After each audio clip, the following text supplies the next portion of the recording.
Le Coran a été révélé il y a plus ou moins 1400 ans dans l'objectif de guider l'humanité. Ce livre est un miracle puisqu'il contient des vérités historiques, scientifiques, mathématiques et linguistiques qu'un personnage du 7e siècle ne pouvait connaître.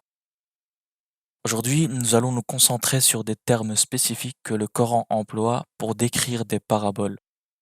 Pour rappel, une parabole, c'est un récit sous lequel se cachent des enseignements que l'humanité peut comprendre et saisir. Dans chapitre Taha, Dieu nous dit, à partir du verset 124, et quiconque se détourne de mon rappel mènera une vie pleine de gêne, et le jour de la résurrection, nous l'amènerons aveugle au rassemblement. Il dira, Seigneur, pourquoi m'as-tu amené aveugle alors qu'auparavant je voyais? Il dira, de même que nos signes t'étaient venus et que tu les as oubliés, ainsi aujourd'hui tu es oublié. Le Coran nous informe à travers ces versets que le négateur sera ressuscité aveugle le jour du jugement. Or, dans d'autres versets du Saint-Coran, on nous dit qu'ils auront bel et bien la vue, comme dans chapitre Yunus au verset 54, dans lequel le Coran nous dit ils dissimuleront leur regret quand ils verront le châtiment, et il sera décidé entre eux en toute équité, et ils ne seront point lésés. Le Coran nous informe dans un autre verset du chapitre La consultation, au verset 44, et quiconque Allah égare n'a aucun protecteur après lui. Cependant, tu verras les injustes dire, en voyant le châtiment, va-t-il un moyen de retourner sur terre? Comment peut-on comprendre le sens de ces versets? Pourquoi dans certains versets, Dieu nous informe qu'ils seront ressuscités aveugles, mais dans d'autres qu'ils auront la vue? D'abord, il faut comprendre quelque chose de primordial. Dans d'autres passages, Dieu exalté soit-il, nous dit que les négateurs qui ont renié Dieu malgré les preuves clairement établies n'auront aucune part dans l'au-delà. Ce que je veux dire par part dans l'au-delà, c'est qu'ils n'obtiendront pas la satisfaction du Créateur, ni sa miséricorde. À ce moment-là, ils ne pourront donc pas avoir accès au paradis. Ils seront alors écartés très loin de la zone de confort et du bonheur éternel. Ceci a été rapporté dans plusieurs versets du Saint-Coran.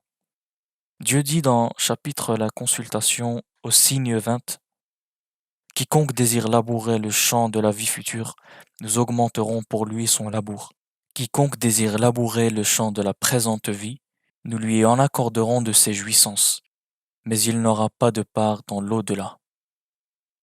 Il dit aussi, exalté soit-il dans chapitre Les fourmis au signe 15, ceux qui veulent la vie présente avec sa parure, nous les rétribuerons exactement selon leurs actions sur terre, sans que rien ne leur en soit diminué. Ceux-là qui n'ont rien dans l'au-delà que le feu. Ce qu'ils auront fait ici-bas sera un échec, et sera vain ce qu'ils auront œuvré. Et là, j'aimerais ouvrir une parenthèse. Une parenthèse pas pour sortir du sujet, mais pour le contourner. Parce que ce que je vais dire est en réalité lié à ce qui a été dit préalablement. Dieu nous informe dans ces versets que les négateurs, ceux qui ont renié les signes du Créateur en s'enfolant d'orgueil, après avoir reçu les preuves clairement établies, auront leur part dans cette vie à laquelle ils croient et à laquelle ils sont accrochés, sans que Dieu ne leur diminue quoi que ce soit dans les bienfaits de ce monde. Par contre, et puisqu'ils ont nié l'au-delà, c'est-à-dire nié Dieu, nié son message et nié ses bienfaits, alors par logique, ils n'auront aucune part dans l'autre monde.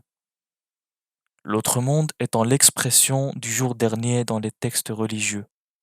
L'autre monde est représenté par un paradis éternel, c'est-à-dire représenté par la manifestation du monde de l'invisible tel que décrit par le Coran.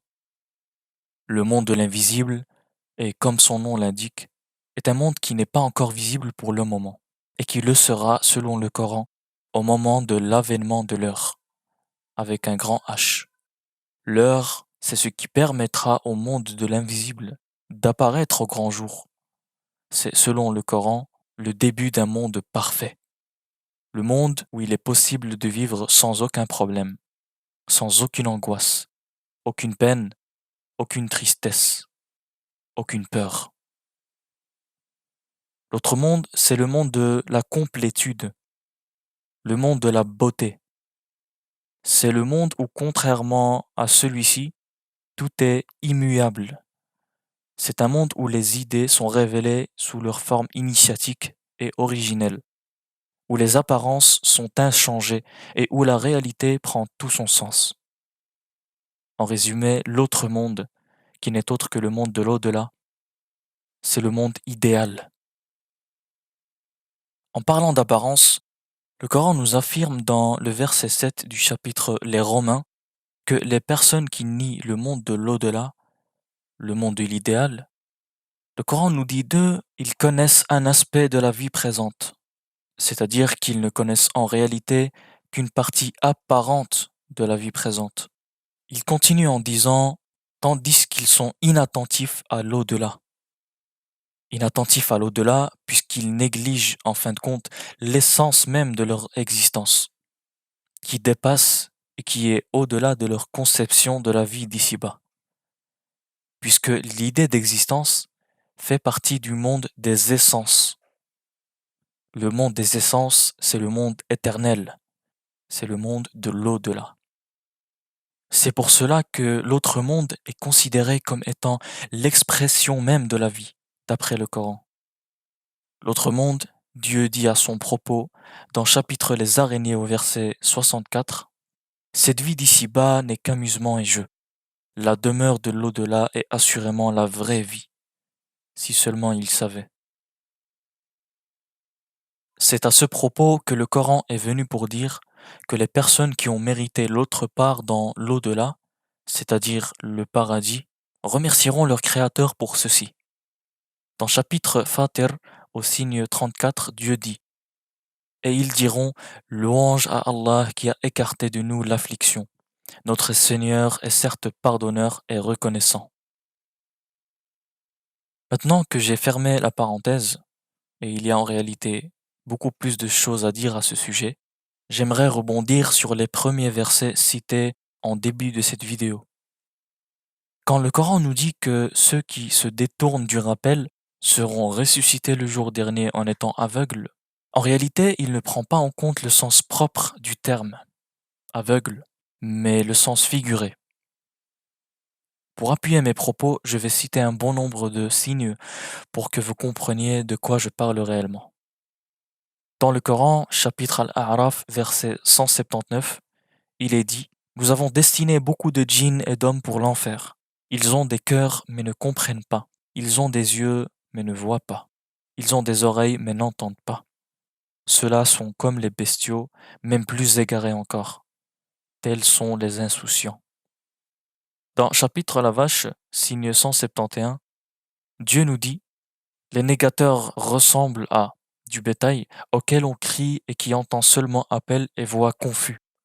Sourds, muets, aveugles, ils ne raisonnent point. Dans un autre verset, Dieu exalté soit-il compare même les négateurs aux gens de la tombe, c'est-à-dire aux morts. Il dit dans le chapitre Fatir, à partir du verset 19, L'aveugle et celui qui voit ne sont pas semblables, ni les ténèbres et la lumière, ni l'ombre et la chaleur ardente. De même, ne sont pas semblables les vivants et les morts.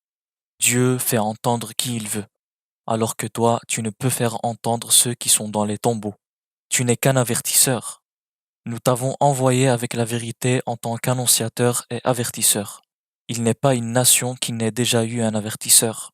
Et s'ils te traitent de menteur, eh bien, ceux d'avant eux avaient traité leurs messagers de menteurs, cependant que leurs messagers leur avaient apporté les preuves, les écrits et le livre illuminant.